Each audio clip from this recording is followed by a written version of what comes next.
에미상, 그래미상, 아카데미상, 그리고 토니상까지 여우주연상을 모두 수상했던 미국 영화계에 가장 빛났던 별이 있습니다.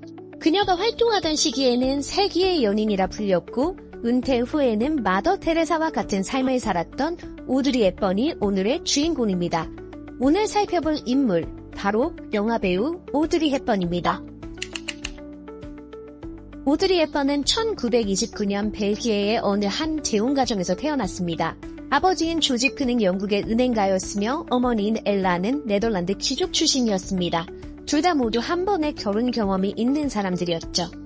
그러나 자유분방한 성격이었던 아버지 조지프는 귀족 집안의 보수적인 엘라와 성격이 맞지 않았고 오드리 헵번이 태어난 지 6년 만에 별거에 들어가고 이후 4년 뒤에 이혼을 하게 됩니다.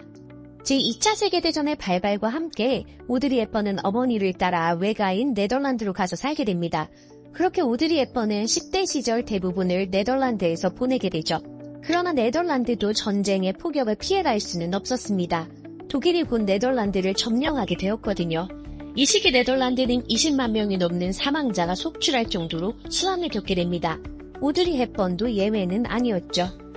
네덜란드의 부유한 귀족 가문이었던 오드리 헵번의 외가는 완전히 몰락해버렸고 오드리 헵번과 그의 가족들은 튤립의 뿌리를 뽑아먹거나 쓰레기통까지 기져가며 근근히 버티게 됩니다.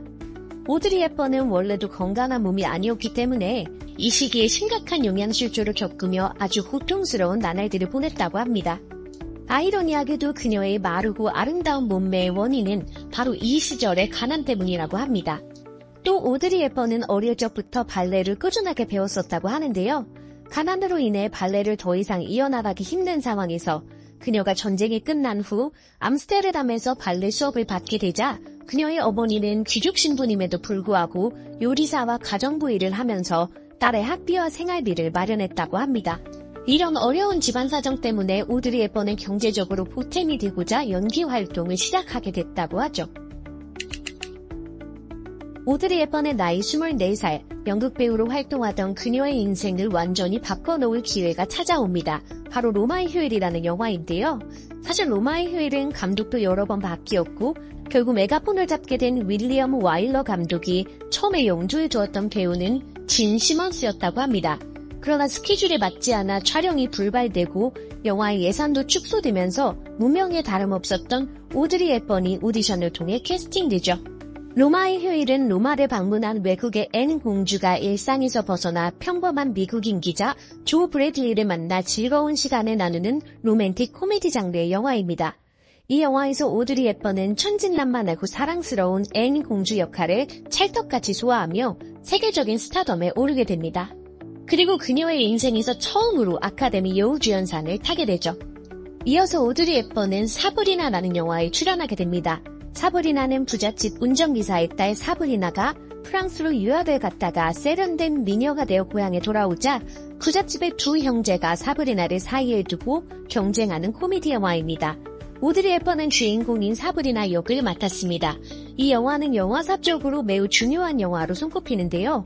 그 이유는 바로 이 영화가 최초로 영화배우에게 의상협찬을 시작한 영화이기 때문입니다. 그리고 그 주인공은 바로 오드리 헵번이죠. 지방시라는 브랜드에서는 오드리 헵번에게 옷과 신발을 협찬했고 그 중에서도 오드리 헵번이 입고 나왔던 발목 길이의 까만 바지와 그에 맞춘 플랫 슈즈가 각각 사브리나 팬츠, 사브리나 플랫이라고 불리면서 당시에 유행이 됩니다. 화려했던 20대를 지나 33살이 된 오드리 헵번. 그녀는 블레이크 에드워즈 감독의 작품 티파니에서 아침을 해서 주인공을 맡아 다시 한번 시대의 아이콘으로 자리매김하게 됩니다. 특히 이른 아침에 검정색 선글라스와 드레스를 입은 여주인공 홀리 고라이티가 택시에서 내려 뉴욕 5번가에 위치한 티파니 보석상의 쇼윈도 앞에서 커피를 들고 크루아상을 먹는 모습은 아직까지도 명장면으로 꼽히고 있죠. 다만 오드리 헵번은 주인공 홀리의 성격이 실제의 자신과는 너무도 반대돼서 홀리 캐릭터를 별로 좋아하지 않았다고 합니다. 원래 홀리라는 캐릭터는 처음부터 마릴린 먼로를 구상하고 만든 캐릭터였거든요. 때문에 당연히 영화를 제작할 때 마릴린 먼로를 캐스팅하려 했지만 마릴린 먼로도 콜걸 직업의 홀리 역을 거절했고 영화사에서도 스캔들 메이커인 마릴린 먼로의 출연을 탐탁지 않게 여겨 결국 오드리 헵번이 최종적으로 캐스팅되었다고 합니다. 오드리 헵번은 한평생 20편의 작품에 출연했습니다. 특히 20대와 30대 시절에 출연한 영화는 로마의 휴일, 사브리나, 전쟁과 평화, 허니페이스, 하워의 연정, 그린 맨션, 파괴, 용서받지 못한 자, 티파니에서 아침을, 아이들의 시간, 샤레이드, 뜨거운 포옹, 마이 페어 레이디, 100만 달러의 사랑, 언제나 둘이서 어두워질 때까지 총 16편으로 1, 2년마다 한 작품씩은 꼬박꼬박 영화에 출연하였습니다. 오드리 헵번의 마지막 작품은 그녀의 나이 61세 때 출연한 스티븐 스필버그의 영화 영혼은 그대 곁에입니다. 이 영화의 주연을 맡은 리처드 드라이퍼스가 스필버그에게 누가 천사를 연기할 거지 하고 물었는데 스필버그가 오드리 헵번이라고 대답하자 드라이퍼스는 그렇지, 그녀 말고 누가 천사를 맡을 수 있겠어 라고 했다고 합니다. 오드리 헵번은 영혼은 그대 곁에 작품에서 천사 역을 맡았으며 이 영화를 마지막으로 영화계에서 은퇴하게 됩니다. 오드리 헵번의 사랑은 여타 할리우드의 많은 여배우들처럼 순탄치 않았습니다. 그녀의 결혼 전에는 약혼을 했었던 제임스 헨슨이라는 연인이 있었지만 로마의 휴일을 촬영하면서 스케줄이 너무 바빠 헤어지게 됩니다. 그리고 다음 작품인 사브리나 영화 촬영 도중에는 주연인 윌리엄 홀든과 연애를 했다가 영화 개봉 후에 헤어지게 되죠. 이후 오드리 헵번은 영국 운디네에서 주연을 맡았던 미국 배우 멜 퍼레어와 사귀게 되는데 이 멜 퍼레어는 오드리 헵번보다 나이는 12살이 더 많았고 이미 3번이나 이혼했던 전력이 있는 유부남이었습니다. 게다가 돈도 없었고 사회적 평판도 바닥이었죠. 짧은 연애 끝에 1954년 오드리 헵번은 멜 퍼레어와 결혼을 하게 됩니다. 멜 퍼레어에게는 4번째 결혼식이었죠. 이 결혼은 많은 분들이 예상하듯 결국 불행하게 끝나게 됩니다. 오드리 헵번은 어릴 적 전쟁을 겪었던 트라우마로 평생 전쟁 영화에는 출연하지 않겠다라고 결심했었는데 멜 퍼레어의 설득으로 출연하기도 하고 또 거장 감독들의 제안을 뿌리치고 남편이 감독한 영화에 출연하기도 했습니다. 게다가 몸이 약했던 그녀가 아들 하나를 출산하고 이후 자진 유산을 하자 결혼생활 말년에는 오드리 헵번에게 폭력도 휘둘렀다고 합니다.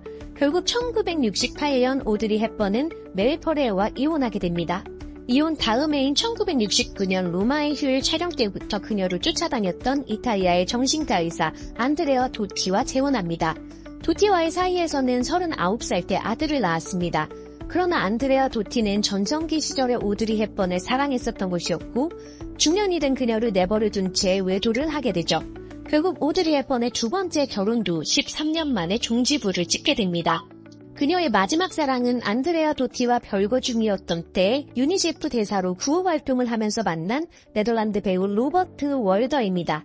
1980년에 만난 로버트 월더와는 결혼은 하지 않았고 1993년 그녀가 사망할 때까지 함께 동거했다고 합니다. 영화계 은퇴 이후 오드리 헵번은 유니세프 대사로서 인권운동과 자선사업 활동을 하게 됩니다. 특히 1992년 암투병 중에도 소말리아에 방문하여 봉사활동을 한 것은 매우 유명하죠. 이러한 그녀의 행보를 기리고자 유니세프에서는 그녀의 이름을 딴 오드리 헵번 인도주의상을 만들기도 했습니다. 오드리 헵번이 은퇴 이후 부유하고 안락한 삶을 살 수 있었음에도 남은 평생을 자선사업 활동에 바친 이유는 바로 그녀 자신이 겪었던 어린 시절에 힘들었던 경험 때문이라고 합니다. 그녀 자신도 한때 전쟁 난민이었기 때문에 전쟁 난민들에게 누군가의 도움이 얼마나 필요한지 그녀는 알고 있었던 것이죠.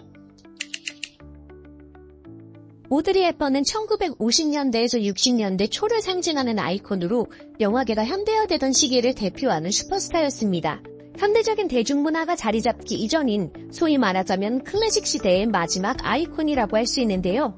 현재까지도 세기의 연인, 만인의 연인이라고 불리는 그녀, 오드리 헵번의 찬란했던 인생 이야기였습니다.